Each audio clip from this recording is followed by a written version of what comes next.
Whether it's like for a wedding, could be for work, could be a simple holiday party, or even a vacation. Somehow, some way, we all had to, at one point or every day, plan some projects. And if you say, Demi, I've never had to plan a project, well, guess what? You most likely are planning projects for other people, like maybe your boss. So for us in real estate, as a real estate broker, one of the largest project we have to work on all the time is our listing projects.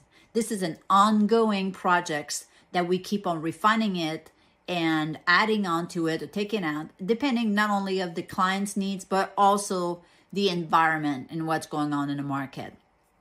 And in order to accomplish these plan, there's several steps that we are taking. Number one, it will be to make sure that we understand the situation. Okay, you need to be able to analyze and understand what's going on in your client's life, because that's your priority. So we will first do an interview and find out exactly why the person has to make a move and where are they going and timeframes and why this is so important to them. And you need to know that so that you can adjust your projects and your task and your timelines based on this. Talking about timelines, there is so many timelines throughout your project. From the time you take the listing, you will have to schedule many things that has important timelines, and especially if the client has a time frame that they need to be out of the house by. They may be buying another property and there's a contingency and we need to close on time in order to be able to close on the purchase home. So very, very important to be accurate with that. So first, what I have my team do is to break down every single task that's going to be taking place during the transaction. And so we go through every steps of the way.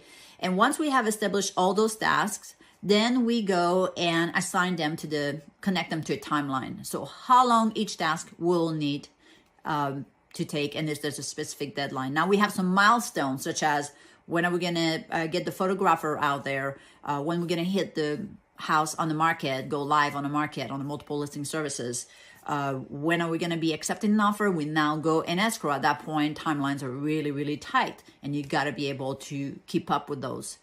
And then also, who will be responsible to make sure they follow up those deadlines? So I do not micromanage. I don't believe in micromanaging. I don't also just delegate. I think if you don't measure, you cannot manage what you don't measure, right? So that's Tony Robbins saying, and it's so true. So we make sure that throughout any projects that you're doing, that you take the temperature where it's at. So connect with people that have been assigned to certain tasks and make sure that they're on top of it. It's meeting the deadlines. And also that if there's any issue, that they get answered right away. So it does not create any delay down the road in the listing situation, does not slow down the process of closing escrow and risking the seller to may lose their home of choice if that's the case. So important to analyze the steps and if there's an issue and address them right away. Now, there's also a team you want to put together. There's so many stakeholders into a real estate transaction. Of course, you have your buyer, your sellers, and you have the broker on the other side or agents. You may also have to deal with attorneys. You may have to deal with accountant, relocation company, but also all the other groups like your photographer, the house cleaner, the painters, the carpet cleaner, moving company, right? So there's a lot of people, and it's so important that all of them are being communicated at all time throughout the transaction, because if there's any delay or anything, example, escrows being delayed, the seller cannot close at the due date. Very important you communicate with the other side, the other agent, the lender, and the escrow officer to know we cannot close on that date. So communication is a must throughout the entire project. So important.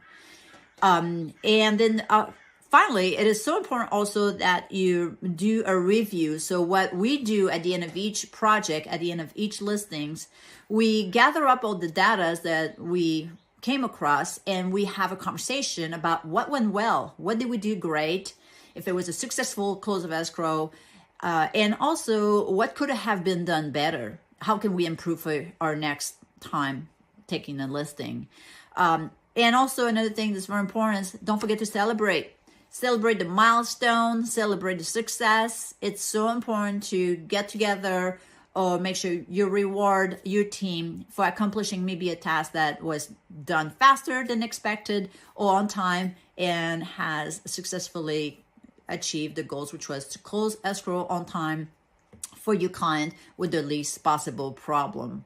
So that's it, my little nutshell today for how to plan a project. And of course, you can take this and apply to any other project. And I really hope these tips were serving you some good ideas that came up, and you can apply to your listing next time or